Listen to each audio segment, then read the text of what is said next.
15वां साल अब तक 56 मरतबा भारत ने सीज फायर की खिलाफ वर्जियां की हैं और वो मियां नवाज शरीफ ने भी कहा था, सारे कहते थे कदम बढ़ाओ नवाज शरीफ हम तुम्हारे साथ है। कहता मैंने कदम बढ़ाया, मुड़ के देखा तो पीछे था ही कोई नहीं। और मजे की बात है कि अजीब तारीख का जर्नल है कि जिसको सुपरसीड भी नहीं किया गया वो खुद से रिटायर हुआ। वो इमरान खान को किसी ने बता दिया कि तो नवाज शरीफ से राब्ते में, जिनको उनकी बीवी ने गोली मारी थी जी, उनकी हरकतों की वजह से मकरू आदमी, एक घटिया टेररिज्म के अगेंस्ट जो है ऑपरेशंस जारी हैं और ऑलमोस्ट 70 ऑपरेशन पर डे के हिसाब से उन्होंने बताया कि चल रहे हैं और टेररिज्म को रोकने के लिए और टेररिस्ट को पकड़ने के लिए, उनको मारने के लिए, खत्म करने के लिए। बाजवा साहब की बात आप कर रहे हैं। बाजवा साहब सबसे पहले ये बताएं कि वो किस इमाम पे ये सारा कुछ करते रहे हैं। वो कैसे एक्सटेंशन ली है उन्होंने कैसे एक हुकूमत लाए हैं फिर दूसरी हुकूमत लाए हैं। एक्सटेंशन भी सुनने में यही आता था कि इस वजह से मिली कि अगर उन्हें एक्सटेंशन ना दी तो वो भी हम इल्जाम इंडिया पे लगाते थे, तो अगर एक्सटेंशन ना दी तो ऐसी सिचुएशन है कि इंडिया हमला कर देगा, अटैक कर देगा। मतलब हर चीज़ में इंडिया को ले आते हैं। At the and chief of army staff, जो सबका चीफ ऑफ आर्मी स्टाफ है, उन्होंने ये कह दिया जी वो उनसे तो हम जंग ही नहीं कर सकते। नो डाउट जंग करनी भी नहीं। इंडिया पे उन्होंने ये कहा कि जो उस तरफ से काफी जो है वो शरंगेजियां होती हैं, उन्होंने उसके ऊपर कुछ बातें पॉइंट्स भी कहे, ये हुआ वायलेशन एलओसी की कही उन्होंने। फिर उसके बाद उन्होंने कहा कि वहाँ के क्योंकि मसाइल बहुत ज्यादा हैं सियासी, तो इस बिना पर वो पाकिस्तान का नाम उनको लेना पड़ता है। और हम इंटरनल भी और एक्सटर्नल भी, जिसमें अफगानिस्तान, इंडिया, पाकिस्तान के अंदर की सिचुएशन, जनरल बाजवा और जो मदाखलत की एक बात की जाती है एस्टैब्लिशमेंट का, फौज का किरदार सियासत में, इन तमाम टॉपिक्स पर उन्होंने बड़ी भरपूर गुफ्तगू फरमाई। जय हिंद दोस्तों। तो दोस्तों आप लोगों ने वो कहावत तो सुनी होगी कि कुत्तों को घी हजम नहीं होता। तो ऐसा ही पाकिस्तान के डीजी ने बोल दिया कि हम एक दिन में 70 ऑपरेशन कर रहे हैं टेररिस्ट के खिलाफ। क्या ये बात हजम हो रही है? कमेंट जरूर करें। दूसरी ओर बाजवा ने बोल दिया है कि भाई इंडियन आर्मी की हम हैं जो रीस नहीं कर सकते, हम इंडियन आर्मी के इक्वल नहीं है। तो पाकिस्तानी आवाम क्या कहती है, आप लोग क्या रहे कमेंट सेक्शन में। और जय हिंद भारतीय सेना के लिए और लाइक जरूर करें। वीडियो शुरू करते हैं। सवाल ये पैदा होता है कि शुरू से आप काफी नॉलेजेबल लगते हैं, इसलिए आपसे ये सवाल कर रहा हूँ कि शुरू से हमें ये बताया जाता है डिफेंस पे बहुत बजट लग रहा है, डिफेंस पे बहुत बजट लग रहा है, जिसकी वजह से हम इस तरीके से स्टेबल नहीं हो पा रहे। मुझे बताएं, अभी रिसेंटली जो हमारे साबका चीफ ऑफ आर्मी स्टाफ थे बाजवा साहब, कमर जवेद बाजवा, उन्होंने स्टेटमेंट दी है कि इंडिया जो है, इंडिया की जो फोर्स है उसका हम मुकाबला उस तरीके से नहीं कर सकते क्योंकि टेक्नोलॉजी है उनके पास मतलब ये है। इस तरीके से हामिद मीर साहब को उन्होंने अभी रिसेंटली वो हामिद मीर साहब का वज़ारा आपा के साथ एक छोटा सा क्लिप मैंने देखा है। देखें, इन जो भी बात होती है, हामिद मीर साहब उस वक्त सोए हुए थे, इनको उस वक्त आवाज़ उठानी चाहिए थी। और रही बात पाकिस्तान की, मैं नौजवान हूँ, अल्हम्दुलिल्लाह मैं पाकिस्तान हूँ और मुझे पाकिस्तान से प्यार है। 2 साल अब्राड रहा हूँ, फिर मैं रिटर्न आया हूँ पाकिस्तान में। यहाँ के जो क्रूशल कंडीशंस हैं, शायद किसी का कोई आप आसरा बनना चाहिए। और बाजवा साहब की बात आप कर रहे हैं। बाजवा साहब सबसे पहले ये बताएं कि वो किस इमाम पे ये सारा कुछ करते रहे हैं। वो कैसे एक्सटेंशन ली है उन्होंने कैसे एक हुकूमत लाए हैं फिर दूसरी हुकूमत लाए हैं। एक्सटेंशन भी सुनने में यही आता था कि इस वजह से मिली है कि अगर उन्हें एक्सटेंशन ना दी तो वो भी हम इल्जाम इंडिया पे लगाते थे, तो अगर एक्सटेंशन ना दी तो ऐसी सिचुएशन है कि इंडिया हमला कर देगा, अटैक कर देगा। मतलब हर चीज़ में इंडिया को ले आते हैं। At the and chief of army staff, जो सबका चीफ ऑफ आर्मी स्टाफ है, उन्होंने ये कह दिया जी वो उनसे तो हम जंग ही नहीं कर सकते। नो डाउट जंग करनी भी नहीं चाहिए, अच्छी बात है, पीस की बात नहीं। अगर मेरे मुल्क की बात आए, इस पाकिस्तान की बात है, ये मेरी माँ की तरह है। हाँ, अगर मैं यहाँ पे खड़ा होकर भी बोलूँ पाकिस्तान के लिए जान चाहिए, मेरा ख्याल है कि अगर 100 में से मेरे साथ 90 बंदे ना चलें तो मैं जो आपकी सजा है मैं लेने को तैयार हूँ। प्लीज ये अच्छा नहीं, ये अच्छा नहीं।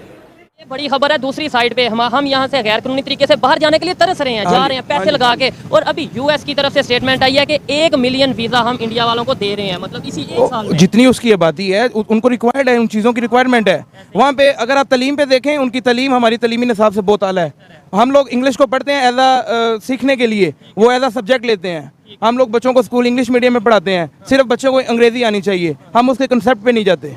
मतलब जो मकसद है उसको नहीं हासिल करना हमने। उसकी बात है ना कि ये लास्ट 2 डेकेड्स पे जो हमके ऊपर इन्होंने वार किए हैं। पहले इन्होंने हमें केबल दी है, फिर इंटरनेट, दुनिया से सस्ता इंटरनेट हमें दिया है, कॉलिंग कॉल हमें दी है। हम लोगों ने क्या किया? तो हम ना लेते। एक मिसाल है मेरे ख्याल, देखिए यहाँ पे की माँ है, यहाँ पे मैं आपकी इस बात से डिसएग्री करता हूँ। आपकी अपनी ओपिनियन है, मेरी अपनी। देखिए इस्तेमाल डिपेंडेंट है। अगर इंटरनेट ना होता तो ये मैं अभी इस टाइम रिकॉर्डिंग आप बजा बात कर रहे हैं, आप बिल्कुल बजा बात कर रहे हैं, लेकिन बच्चों को पहले उसके ऊपर तालीम दें कि इसको इस्तेमाल कैसे करना है। अभी इन्होंने ये बच्चों को ये कोविड के बाद कह दिया कि आपने टैब लेने हैं, उसके ऊपर हम तालीम देंगे आपको। अब 24 घंटे कोई उसके ऊपर बचा तो नहीं है कि ऊपर बैठा रहेगा कि बच्चा क्या देख रहा है उसके ऊपर। पहले उसको अवेयरनेस दें। आईफोन डिज़ाइन करती है चीज़ें, आप स्कूल्स वाले जो हैं इनको चाहिए एक गवर्नमेंट लेवल के ऊपर एक ऐसा डिज़ाइन करें वहाँ पे जो है दूसरी वेबसाइट्स ओपन ही ना हो सकें। अगर हों तो इनके रिलेटेड जो भी वेबसाइट्स हैं वो ओपन हो। नई नस्ल जो है वो इस तरीके से तबाह हुई है। तो जो मेजर जनरल अहमद शरीफ चौधरी हैं, उनका ये पहला प्रेसर था, शायद इस वजह से उन्होंने बहुत ही तफसील में सबके सवालों के जवाब दिए। बात का आगाज़ कहाँ से करें? ऐसा करते हैं कि हम बात शुरू करते हैं, क्योंकि हम एक्सटर्नल अफेयर्स पे बहुत प्रोग्राम्स करते हैं, तो इंडिया से बात शुरू करते हैं और अफगानिस्तान से।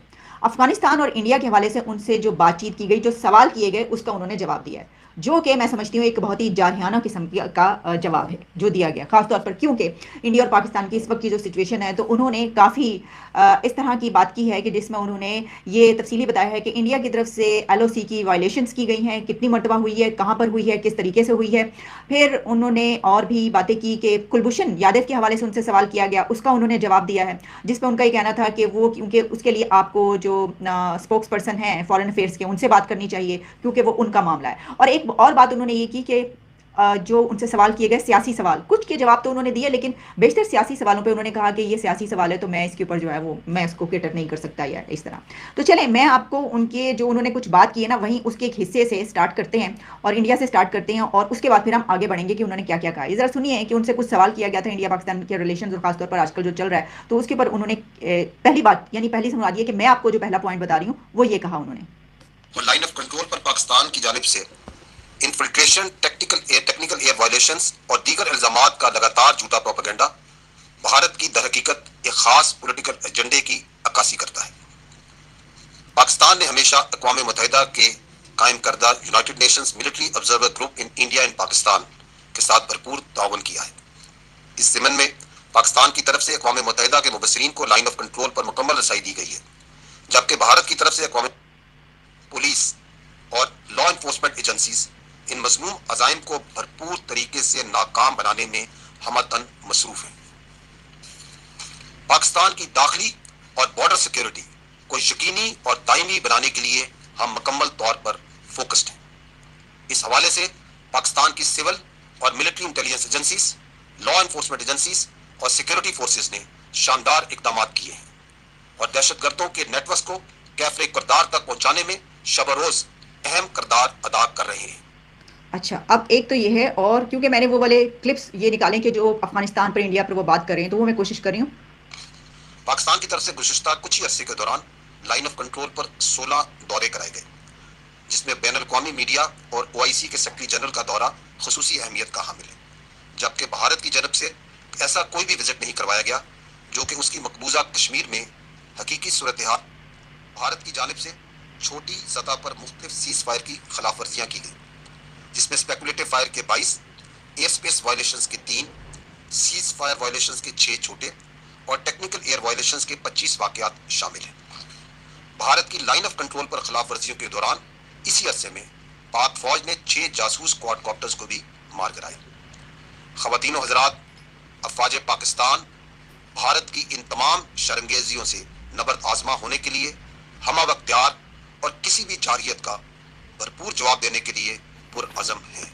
जनाब, ये तो मैंने आपको कुछ क्लिप्स उनकी, मैंने जिस तरह बताया कि 1.5 घंटे से इसकी वजह ये है कि हम जो इस वक्त बात कर रहे हैं वो इंडिया और पाकिस्तान के हवाले से और अफगानिस्तान के हवाले से। अच्छा, मैंने अफगानिस्तान के हवाले से भी उनका एक क्लिप, वही वीडियो यहीं तक थी। अभी देखो जो भाई पाकिस्तान का ये नया नया DG आया है, तो भाई आप समझ गए ना, कहावत होती है ठीक है, समझ गया ना। तो क्योंकि भाई साहब कुछ सब स्पेशली लोग कुछ इधर भी है कुछ उधर भी है, समझ गए होगा ना क्या कहना चाह रहा हूँ। तो जो पाकिस्तान का भाई जो DG था, उसका कहना है कि भारत की तरफ से सिर्फ उसने ये बोला कि वही भारत की तरफ से वो इलेक्शन हर रोज हो रहा है, यानी कि गोलाबारी भारत की तरफ से होती रहती है। तो उसको ये समझाना चाहिए कि भाई जो तुम हर रोज वहां से भेज रहे हो टेररिस्ट, और दूसरा वही बात मैंने बोल दी थी ना, कुत्तों को घी हजम नहीं होता, तो 75-70 बोल रहा है हर रोज 70 जो है वो टेररिस्ट ऑपरेशन हो रहे हैं। भाई साहब 70 टेररिस्ट ऑपरेशन नहीं, 70 अड्डे बन रहे हैं। ये है असली सच्चाई। आप लोग कह रहे हैं कौन सा समझ रहे हैं। जय हिंद, जय भारत, जय श्री राम।